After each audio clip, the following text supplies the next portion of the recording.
Hello friends, ಎಲ್ಲರಿಗೆ ನಮಸ್ಕಾರ. Kannada life ಸ್ಟೋರಿನಿಂದ ಪ್ರತಿಯೊಬ್ಬರಿಗೆ ತುಂಬ ಧನ್ಯವಾದಗಳು. Thank you so much.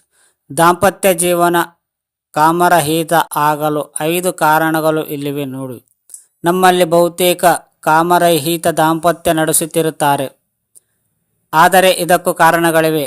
ಅದನೆಂದು ತಿಳಿಯಲು ಮುಂದೆ ಓದಿ. ಮದುವೆಯಾದದೊಡನೆ ದಾಂಪತ್ಯಗಳು ಸಾಮಾನ್ಯವಾಗಿ ಹನಿಮೂನಿಗೆ ಹೋಗುವುದು ರೂಢಿ. ಈ ಸಮಯದಲ್ಲಿ ಎಲ್ಲವೂ ಹೊಸದು ಮತ್ತು ಉತ್ತೇಜಕವಾಗಿರುತ್ತದೆ. ಹಾಗೆಯೇ ದಾಂಪತ್ಯಗಳ ನಡುವೆ ಸಾಕಷ್ಟು ಉತ್ಸಾಹವಿರುತ್ತದೆ. ಇದು ಎಲ್ಲ ಲೈಂಗಿಕ ಕ್ರಿಯೆ ನಡೆಸಲು ಕಾರಣವಾಗುತ್ತದೆ. ಆದರೆ ಈ ಹಂತವು ಮುಗಿಯುತ್ತಿದ್ದಂತೆ ಉತ್ಸಾಹವು ಕಳೆದುಕೋದಂತೆ ತೋರುತ್ತದೆ.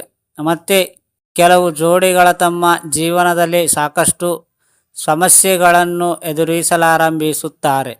ಒಂದೆರಡು ವರ್ಷದಲ್ಲಿ ದಾಂಪತ್ಯಗಳ ಆತ್ಮೀಯತೆ ಕಡಿಮೆಯಾಗುವುದು ಸಾಮಾನ್ಯ. ದೈಹಿಕ ಅನ್ಯೋನ್ಯತೆ ಇಲ್ಲದಿದ್ದರೆ ಸಂಬಂಧವು ತೊಂದರೆಯಲ್ಲಿದೆ ಎಂಬುದರ ಸಂಕೇತವಲ್ಲ. ಅನ್ಯೋನ್ಯತೆಯ ಇಲ್ಲದೆ ನಿಮ್ಮ ದಾಂಪತ್ಯ ಜೀವನ ಉಳಿಯಬಹುದೇ? ನೀವು ಮತ್ತು ನಿಮ್ಮ ಸಂಗಾತಿಯು ಸಕ್ರಿಯ ಲೈಂಗಿಕ ಜೀವನವನ್ನು ಹೊಂದಲದಿದ್ದರೆ ವಿಚ್ಛೇದನ ಅನಿವಾರ್ಯವೇ? ಹೀಗೆ ಹೆಚ್ಚಿನ ವಿವಾಹಿತ ದಾಂಪತ್ಯಗಳ ತಮ್ಮ ಲೈಂಗಿಕ ಜೀವನದಲ್ಲಿ ಎದುರಿಸುತ್ತಿರುವ ಪ್ರಶ್ನೆಗಳಿಗೆ ಉತ್ತರ ಇಲ್ಲಿದೆ. ಹಾಗಾದರೆ ದಾಂಪತ್ಯಗಳು ಮದುವೆಯ ನಂತರ ಕಾಮರಹಿತ ಜೀವನ ನಡೆಸಲು ಸಾಮಾನ್ಯ ಕಾರಣಗಳು ಯಾವ್ಯಾವು ನೋಡೋಣ. ವಿಭಿನ್ನ ಅಥವಾ ಕಡಿಮೆ ಸೆಕ್ಸ್ ಡ್ರೈವ್. ದಾಂಪತ್ಯಗಳಿಬ್ಬರ ಸೆಕ್ಸ್ ಡ್ರೈವ್ ಪರಿಪೂರ್ಣ ಹೊಂದಾಣಿಕೆಯಾಗಲು ಸಾಧ್ಯವಿಲ್ಲ. ಹೊಂದಾಣಿಕೆಯಾದರೂ ಅದು ಅಪರೂಪ. ಇಬ್ಬರು ಸಾಕಷ್ಟು ಕಾಮಸ್ತಿಕ ಕಡಿಮೆ ಅಥವಾ ಲೈಂಗಿಕೆಯನ್ನು ಗೌರವಿಸುತ್ತಿದ್ದರೆ ಅದು ಸಮಸ್ಯೆಯಾಗುತ್ತದೆ. ಒಂದು ವೇಳೆ ಇವರು ತಮ್ಮ ಸಂಬಂಧವನ್ನು ಉಳಿಸಿಕೊಳ್ಳುವ ವಿಚ್ಛೇಸಿದರೆ ಪರಸ್ಪರರ ಸಂಭಾಷಣೆ ನಡೆಸುವುದು ಮತ್ತು ಲೈಂಗಿಕ ತಜ್ಞರು ಸಂಪರ್ಕಿಸುವುದು ಬಹಳ ಮುಖ್ಯ. ಕೆಲವು ವೈದ್ಯರು ಮಗು ಜನಿಸಿದ ನಂತರ ಸುಮಾರು 1 ಅಥವಾ 2 ತಿಂಗಳುಗಳವರೆಗೆ ಸಂಭೋಗದಿಂದ ದೂರವಿರಲು ಶಿಫಾರಸು ಮಾಡುತ್ತಾರೆ. ಏಕೆಂದರೆ ನವಜಾತ ಶಿಶುವನ್ನು ನೋಡಿಕೊಳ್ಳುವುದು ಯಾವಾಗಲೂ ಒತ್ತಡದಿಂದ ಕೂಡಿರುತ್ತದೆ. ಈ ಒತ್ತಡವಲ್ಲದೆ ದೇಹದ ಬದಲಾವಣೆಗಳು, ಆಯಾಸ ಮತ್ತು ಹಾರ್ಮೋನುಗಳ ಮಟ್ಟದಲ್ಲಿನ ಇಳಿಕೆ ಮಹಿಳೆಯರ ಸೆಕ್ಸ್ ಡ್ರೈವ್ ಮೇಲೆ ಬಹಳಷ್ಟು ಪರಿಣಾಮ ಬೀರುತ್ತದೆ. ಇದಲ್ಲದೆ ಋತುಬಂಧವು ಸಹ ಹಾರ್ಮೋನುಗಳ ಮಟ್ಟದ ಮೇಲೆ ಪ್ರಭಾವಿಸುತ್ತದೆ.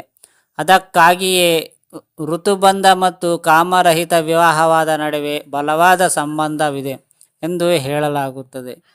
ಇಂತಹ ಸಮಯದಲ್ಲಿ ಇಬ್ಬರು ಪರಸ್ಪರರ ಪ್ರೀತಿ ತೋರಿಸುವುದನ್ನು ಬಿಟ್ಟು ಬಿಡುತ್ತಾರೆ ಎಂದು ಅರ್ಥವಲ್ಲ. ಇಬ್ಬರು ಒಬ್ಬರನ್ನೊಬ್ಬರು ಇಷ್ಟಪಡುತ್ತಾರೆ ಮತ್ತು ಗೌರವಿಸುತ್ತಾರೆ. ಆರೋಗ್ಯ ಸಮಸ್ಯೆ. ಅನೇಕ ದಾಂಪತ್ಯಗಳ ಜೀವನ ಕಾಮರಹಿತವಾಗಿ ಕೊನೆಗೊಳ್ಳುತ್ತದೆ, ಏಕೆಂದರೆ ವಿವಿಧ ಆರೋಗ್ಯ ಸಮಸ್ಯೆಗಳಿಂದಾಗಿ ದುರ್ಬಲತೆ ಅವರಲ್ಲಿ ಸಾಮಾನ್ಯವಾಗುತ್ತದೆ. ನಿಮುರುವಿಕೆಯೊಂದಿಗೆ ಹೆಣಕಾಡುತ್ತಿರುವ ಪುರುಷರು ಆತಂಕ ಮತ್ತು ಗೊಂದಲಕ್ಕೊಳಗಾಗುವ ಸಾಧ್ಯತೆ ಇದೆ. ಇದು ಅವರ ಸ್ವಾಭಿಮಾನ ಮತ್ತು ಲೈಂಗಿಕ ಬಯಕೆಯ ಮೇಲೆ ಪರಿಣಾಮ ಬೀರುತ್ತದೆ. ಲೈಂಗಿಕ ರಹಿತ ದಾಂಪತ್ಯದ ಇನ್ನೊಂದು ಕಾರಣವೆಂದರೆ ಖಿನ್ನತೆ. ಇದು ಜನರ ಜೀವನದಲ್ಲಿ ಆಸಕ್ತಿಯನ್ನು ಸಂಪೂರ್ಣವಾಗಿ ಕಳೆದುಕೊಳ್ಳುವಂತೆ ಮಾಡುತ್ತದೆ. ಇದು ಇವರ ದಾಂಪತ್ಯ ಜೀವನದಲ್ಲಿ ಮೇಲೆ ಪರಿಣಾಮ ಬೀರುತ್ತದೆ. ಅದರಿಂದ ನೀವು ಅಥವಾ ನಿಮ್ಮ ಸಂಗಾತಿಯ ಆರೋಗ್ಯ ಸಮಸ್ಯೆಗಳು ದೈಹಿಕ ಅಥವಾ ಮಾನಸಿಕವಾಗಿದ್ದರೂ ವೈದ್ಯರ ಬಳಿ ಚಿಕಿತ್ಸೆ ಪಡೆಯುವುದು ಅವಶ್ಯಕತೆ. ಯಾರ ಸಹಾಯವೂ ಪಡೆಯದಿದ್ದರೂ ಇಂತಹ ಸಮಸ್ಯೆಗಳನ್ನು ಕೊನೆಗೆ ಜೀವನ ಅಧೋಗತಿ ತಲುಪಲು ಕಾರಣವಾಗಬಹುದು. ಒಟ್ಟಾರೆಯಾಗಿ ನೀವು ಲೈಂಗಿಕತೆಯಿಲ್ಲದ ಜೀವನವನ್ನು ನಿಭಾಯಿಸುತ್ತಿರುವುದನ್ನು ಕಂಡುಕೊಂಡಿದ್ದರೆ ನೀವು ಅಥವಾ ನಿಮ್ಮ ಸಂಗಾತಿಯ ಬೇರೆಯಾಗಬೇಕು ಅಥವಾ ನಿಮ್ಮಲ್ಲಿ ಯಾರಾದರೂ ಅದನ್ನು ಬಯಸಬೇಕು ಎಂದಲ್ಲ. ನಿಮ್ಮ ಸಂಬಂಧದಲ್ಲಿ ದೈಹಿಕ ಅನ್ಯೋನ್ಯತೆಯಲ್ಲಿ ಸಮಸ್ಯೆಗಳಿವೆ ಎಂದು ನೀವು ಭಾವಿಸಿದರೆ ಅದರ ಬಗ್ಗೆ ಪ್ರಾಮಾಣಿಕವಾಗಿ ಸಂಭಾಷಣೆ ನಡೆಸಬೇಕಾಗಿರುವುದು ಮೊದಲ ಹೆಜ್ಜೆ. ನಂತರ ಒಬ್ಬರನ್ನೊಬ್ಬರು ಟೀಕಿಸದೆ ನಿಮ್ಮ ಅಗತ್ಯಗಳನ್ನು ಹೇಳುವುದು ಬಹಳ ಮುಖ್ಯವಾಗಿದೆ. ಆದರೆ ಲೈಂಗಿಕತೆಯ ಬಗ್ಗೆ ಮಾತನಾಡುವಾಗ ಹೆಚ್ಚಿನ ಜನರು ತುಂಬ ದುರ್ಬಲರಾಗಿರುತ್ತಾರೆ ಎಂಬುದರ ಬೇಜಾರ ಸಂಗತಿ. ಫ್ರೆಂಡ್ಸ್, ಹೇಗಿದೆ ಸ್ಟೋರಿ? ಅರ್ಥ ಆಯ್ತಾ? ಈ ಸ್ಟೋರಿ ಕೇಳಿದ ಪ್ರತಿಯೊಬ್ಬರಿಗೆ ತುಂಬ ಧನ್ಯವಾದಗಳು.